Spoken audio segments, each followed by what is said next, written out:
Hi, Mark. Welcome around the work stand. Hey, Susie, how are you this week? I'm doing good. We're still in January. I'm trying to get my life together. All that good stuff. January's it's a fine month. It is. I feel like it's really, a good time for reflection, growth, planning. It's time that I kind of start fresh with my work calendar, our marketing calendar.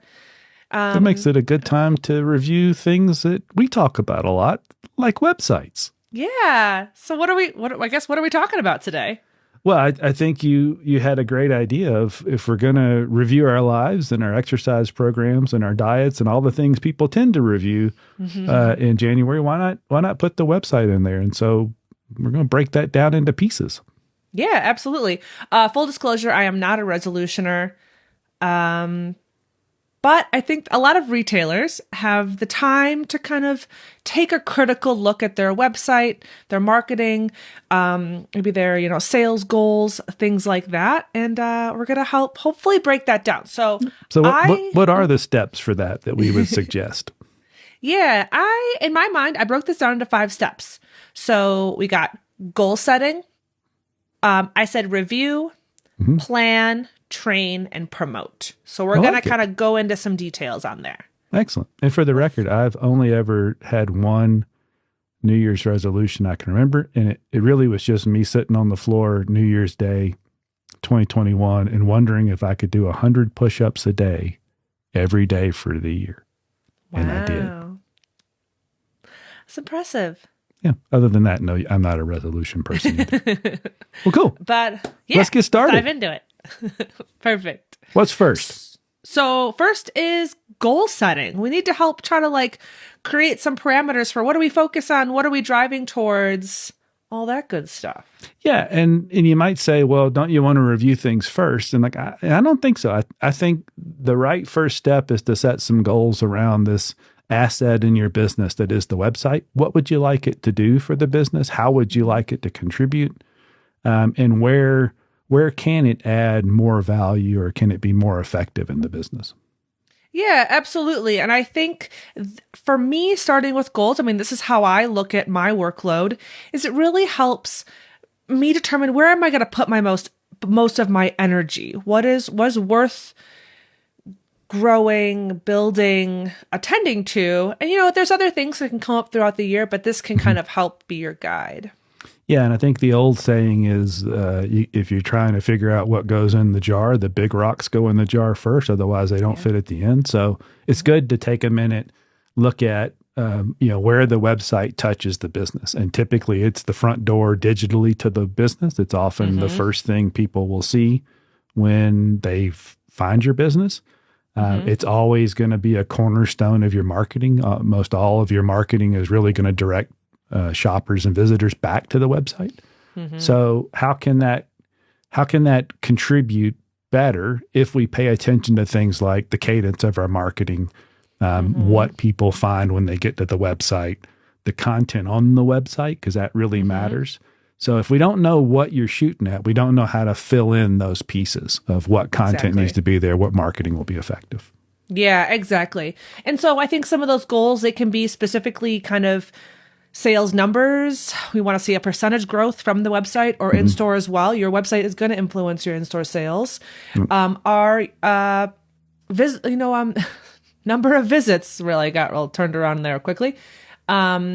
You mentioned, marketing performance. We could be reaching towards an open rate for your emails, click-through rate, attributable purchases. That's another thing you can look at. Marketing cadence, add-on sales. There's things we could do there. Yeah. But don't be afraid to kind of delegate. Get ideas from your staff. It doesn't have to be these harsh numbers. And don't be afraid to be kind of creative with it. Yeah, I like that because buy-in from everybody in the organization, no matter the organization, matters. So get some input from those folks. And you mentioned percentage growth. I end up talking a lot about percentage of overall revenue. So if, whatever the revenue is in total for the business, growing the portion that is the online portion, that often that's good because, margin structures can be better sometimes there.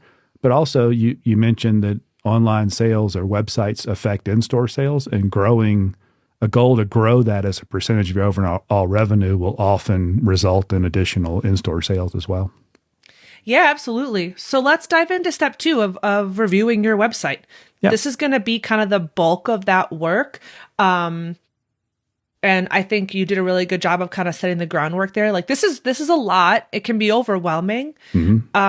But this is the place, this is the starting place. This is to kind of like ground all of this work, center your goals. It's going to be a great place to, it's a great link destination for maybe your marketing efforts, a great tool for your staff, resource for your customers.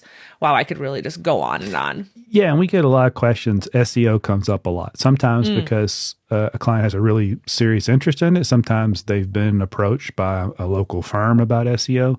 And it's important, but there's a lot of misinformation out about search engine optimization as too, or the organic part, the free part of traffic that comes in. Yeah. So looking at things like the look and feel is important, because today it really 80-90% of your SEO effort comes down to, do you have a nice website that's well maintained with content on it somebody cares about?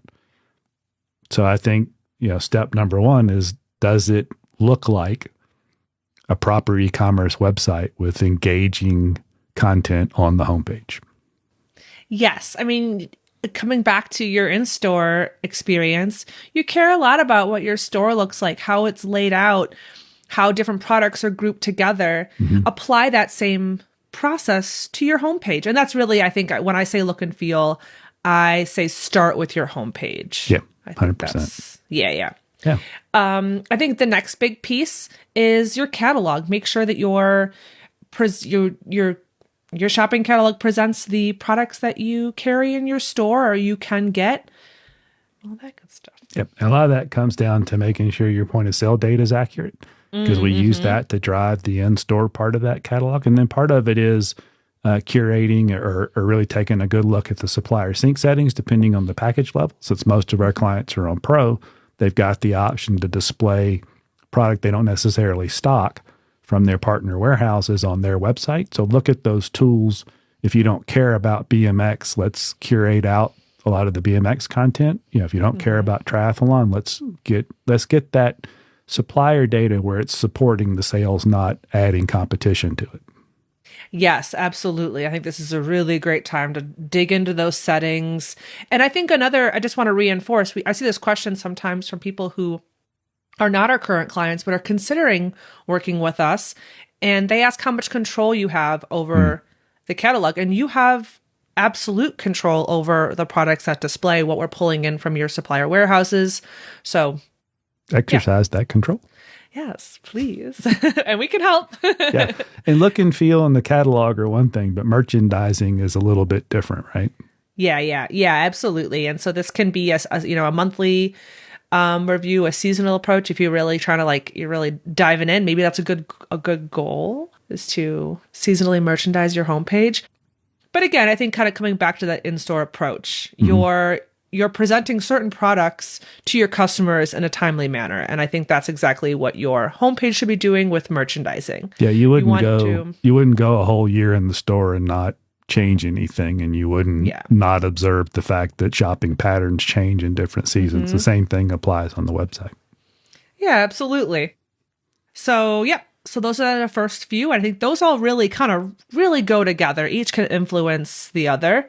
The next thing is services. Does your website accurately represent the services that you offer? Yeah, that's a big part of most stores. Is the service department is bringing in a lot of revenue. It's a lot of how you grow retention and keep customers coming back to you. So are you accurately representing that? If I'm not one of your customers, will it be easy for me to find your website and find those service offerings in the first place? And when I do find them, are they presented in a way that'll help me decide you're the right place for me to be? That's something that you got to look at on a regular basis. I think in most businesses, service offerings evolve over time as staff changes. Make sure you're keeping up with that on the pages that display those services. Absolutely. And I think it's really easy for us who have been in the industry, been working in bike shops for a long time, to take for granted of what we assume people understand about our businesses. I was leading women's rides a few years ago, and one of the women that was joining on the rides all the time, and she had big goals. She was working towards big rides and all of getting really involved in the community. And we were starting out of a local bike shop, and she asked me, "Oh, do they work on bikes here as well?" I mean, it sounds silly for us, but if we're not actively putting that out there, we can't assume that our customers, the members of our community, know this about our businesses. That's very true. Very true. So yeah, and I may not have. I would have maybe have wouldn't have dawned on me if I hadn't had that interaction. So I appreciate her honesty. Even internally, we talk about that in our business where somebody will say, "You didn't say that," and I'll go, "Well, of course I did. I say it to everybody." Well, that may make it to where I just think I mean, maybe I didn't say it, but I say it so often. So be intentional about those things. I think it's important. Yeah. And I mean, just like you mentioned earlier, a retailer's website is most likely their first interaction with a new customer. It's the most frequent interaction, even with an existing customer. Yeah. And that's where we do our research before we step in stores these days. So I'm not going to go in and ask for a bike fit if your website didn't say that you offered fits. So. Yeah, because you would have found some other shop that did prominently place bike fitting, and it will seem like an important part of their business. And if it's barely mentioned or not at all, why would you assume this store does bike fitting? Yeah, absolutely. It's just logical. Yeah, I think so. Yeah. Next piece is going to be, maybe I think it's kind of like all the other cool stuff that really makes you you. So content about your community, your staff, your specialties, your mission. It's kind of the fun stuff. What do you really care about that you want to kind of put out there in the world? Yeah. People want to come make friends with you. They want to know what kind of things you're into. Yeah, I think so. I think so. Yeah. And again, like you said, that's the fun part. Telling those stories is the fun part. Make sure you're telling them in the place most likely for new folks to find that information, your website. Yeah, absolutely. Another really good, this is going to be great localized content. We mentioned SEO earlier.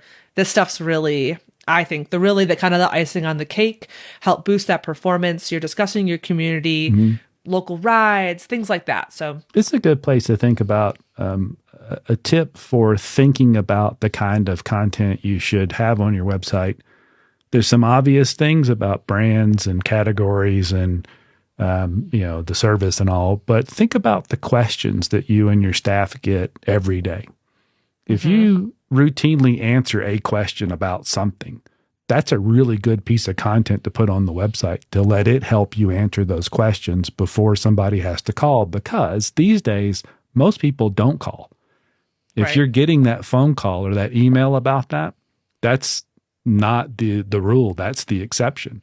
The rule is they'll just not find that answer with you. They'll find it somewhere else where somebody did create that content. So when you get those questions, another reason to engage the staff, what are you guys answering? What's happening every day that when people come in, you're surprised they asked that question? That's a good thing to get answered somewhere on the website. Yeah, absolutely.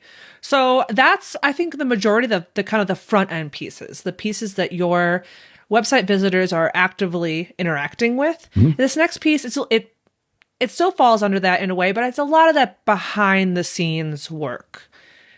And that's going to kind of be the pieces and processes in place that affect the shopping experience of your customers. So making sure that you have all the right kind of messages in the right places. So your shopping cart message, when someone does make a purchase, there's an automated email that goes out for your order confirmation. Make sure that message fits your business and your process in store, if they're doing in-store pickup or if it's a shipping order, things like that. What else? Your policy and shipping page. Oh, yes. It's usually one of the few places that often even including in-store where your procedures for dealing with different things are outlined and made public. So make sure that's up to date. If you change your shipping prices, make sure that document's up to date. If you change your return processes, make sure that document's up to date. Anything that you might think or you have in the past had where a question came up about shopping in the store or shopping online or how something happens in the process, whether it's refunds or which payment methods you take, that should be current, because if something goes wrong, that's going to be the thing when you say, well, we do it this way. And they go, where is that? How would I have ever known that's how you do business? That document's important. And you mentioned the shopping cart page message. Some of those details should be there too. Not all of them, because that's cluttered, but the things that might stop somebody from the sales process, they're about to place the order and they think, I wonder what the return policy is. Pretty handy to have that in that shopping cart page message, because they can see it right there in the cart and go, I got 30 days, no problem. So think about that process. If you haven't shopped your own website, do so. Should go through that. You don't have to go all the way through it, but go most of the way through that process and answer those questions that might come up that might derail somebody from that shopping process. Back to your note about it's like in the store. You wouldn't hide the cash register. You wouldn't make somebody guess where it is to check out in the store. You make it as easy as possible to find. If there's a customer service area, you've usually got that well defined. Do the same thing on the website with those different places and documents that you can use. Yeah. And maybe an important note is when this kind of day and age, when a shopper, a customer, whatever, goes to a retail website, they expect to be able to make a purchase. Yes. So maybe this is a really good time if you don't have your shopping cart turned on. This is an excellent time to turn that on and put some processes and procedures in place to be able to support that area of your business. Yeah, and take a baby step. If you haven't had your shopping cart on, you bring up a good point. It's a psychological roadblock. Consumer ends up on a website. There's products for sale. There's prices. There's no way to buy it. Even if they didn't mean to buy it on the website, they thought they'd come to the store. That's a weird thing that might cause them to go, I don't even know if this is a real business. Let me back out and go somewhere else. So we encourage you to do that, but you don't have to go from no shopping cart to nationwide shipping. You can go from no shopping cart to pick up in store. And then you still largely control the process like you do now. It's just the shopping cart or the cash register's not right there in the store. It's off in the internet somewhere. So we can help you take those baby steps through there and grow that over time, so it's not such a big ask to go from nothing to everything all at once. Yeah, absolutely. So yeah, those are the major areas of the website that we really encourage you to review this time of year. I mean, all the time, but but right now. So you've done all this review. Now what? I think step 3, plan. Yeah. Yeah. Because you're not just going to magically all of a sudden do everything all at once. No. As someone who struggles with anxiety, it's really easy to look at a big project and get wildly overwhelmed and then do nothing. Believe me. That's so central to me as a person. But as cheesy as it is, I feel like you could see this on one of those goofy posters that it's like the eagle and it says like freedom or work ethic or something silly. But it's just take the next right action. Yeah. Take one step, take a bite out of it. So this is the time, I think, when you make a plan, break this work up into small pieces. Yeah. And I think those pieces can be anything you want, but it's nice, back to that, put the big rocks in first. Yeah. Touch the things that can make the biggest difference right away. And often that's the homepage. So if that hasn't had the attention it sounds like we're suggesting, that's a great place to start, because the homepage isn't really a thing. It's a collection of a lot of things. Yeah. And so it might be nice to say, okay, well, this week I'm going to work on the category blocks on the homepage to make them more relevant to the categories that are really the most popular categories in the store. I'm going to get those rearranged so that e-bikes comes first, et cetera, whatever that is, and make sure those resulting catalog pages make sense. And then next week, I'm going to work on the hero image. I'm going to get a couple of, I've been into the page library because Susie and Mark said, hey, we make all this content. You should use some of it. And I found 2 or 3 things that I want to use over the next couple of months. I'm going to go get those imported, and I'm going to get dates set up so that they just automatically pop up. You can break that down into relatively actionable, take 15, 20 minutes at a time. But if you do look at it like the big thing overall and it's all got to happen, that's a tough one. So break it down into smaller, manageable chunks. Yeah, and I think a piece too is maybe it can be overwhelming. Maybe you're not design minded. Maybe you haven't worked on a website before. but it doesn't have to be like you're starting from scratch. We'll talk more about that later. We have some really good tips. But designing your homepage can start with a list.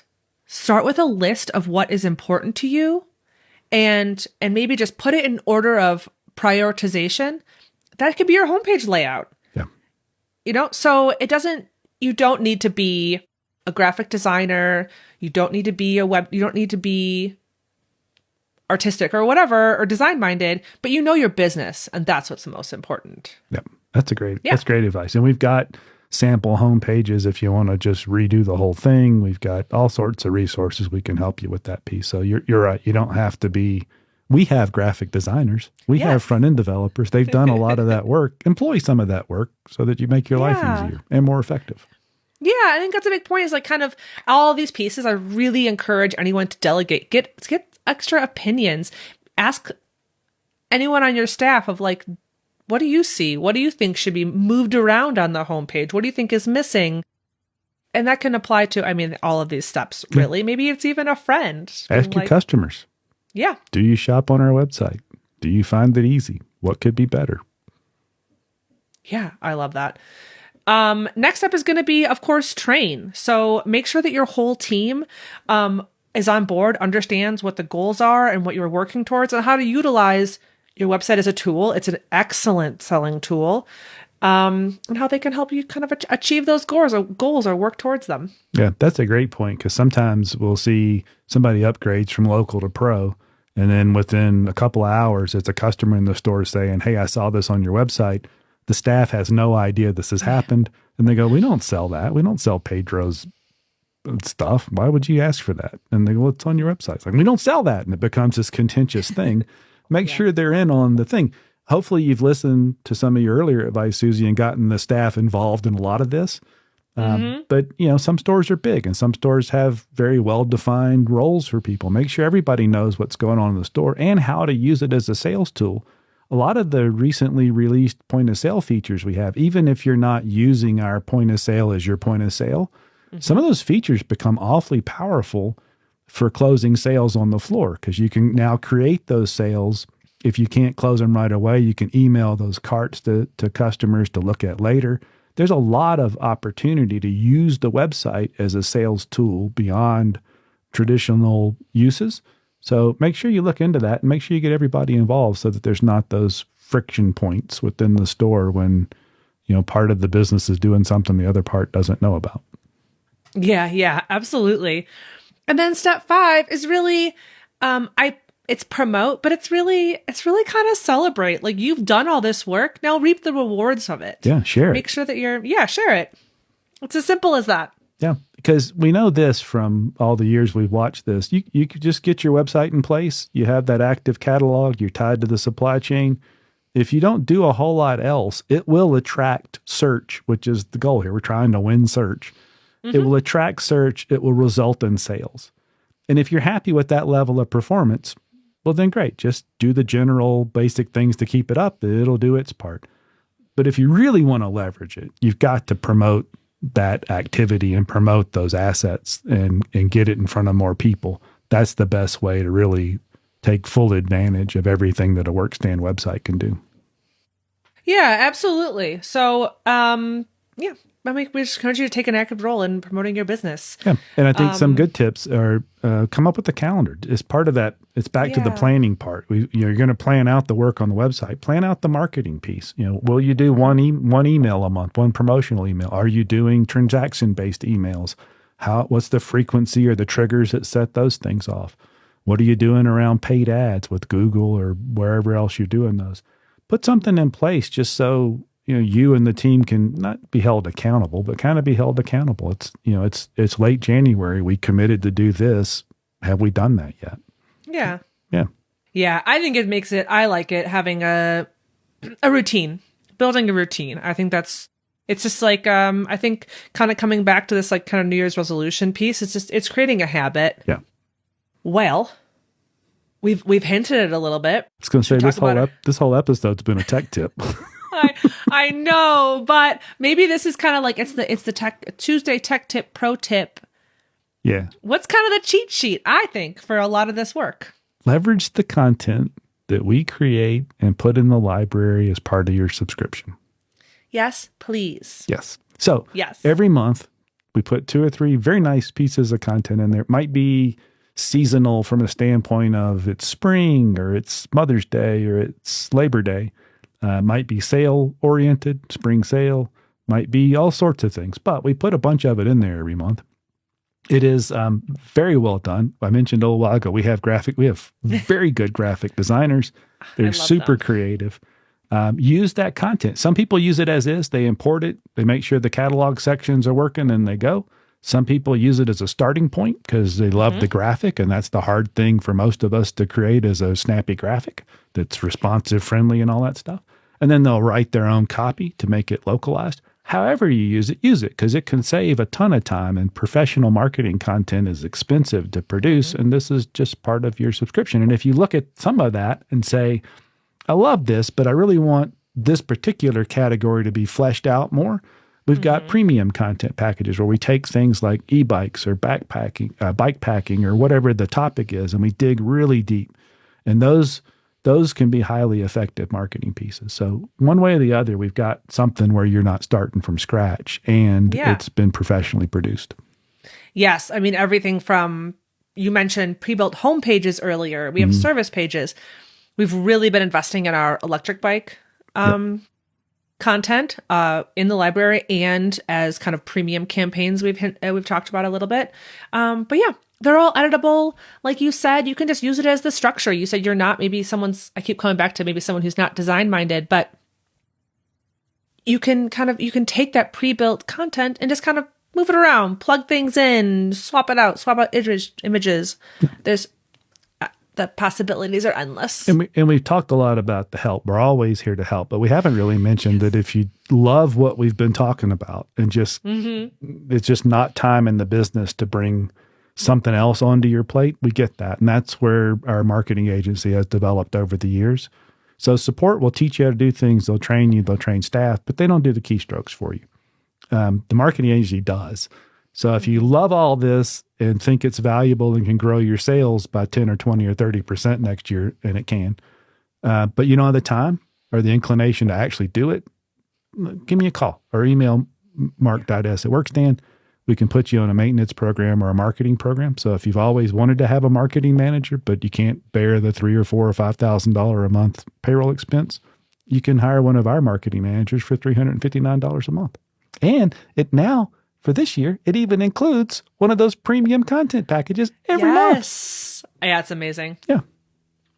Yeah. So save the sales pitch till the very end. But if you're still with us. I mean, the conversation's always free. We can help with any of the steps that we've talked about. Right. You want another kind of critical eye or make some suggestions about edits you can make to your website? Suggestions are free. Yeah. Even a full website review's no charge. I'll put a link in the description to the form you fill out, and our client success team will do a review of your website for you. Yes, highly recommend. I mean, that's an excellent place to start if you want to just kind of take a little bite out, get a little guidance. I mean, lots of guidance. Maybe that's all you need to get started, and maybe it's all you need to really see the benefit and engage the marketing team. But either way, if it gets you to that point of improving the website to grow sales in 2024, that's what we're after. Yeah. We'd love to talk to you more. We'd love to help boost your business. There you go. Whatever that means. Yeah. So yeah. Until then. We'll see you around the workstand. We'll see you around the workstand.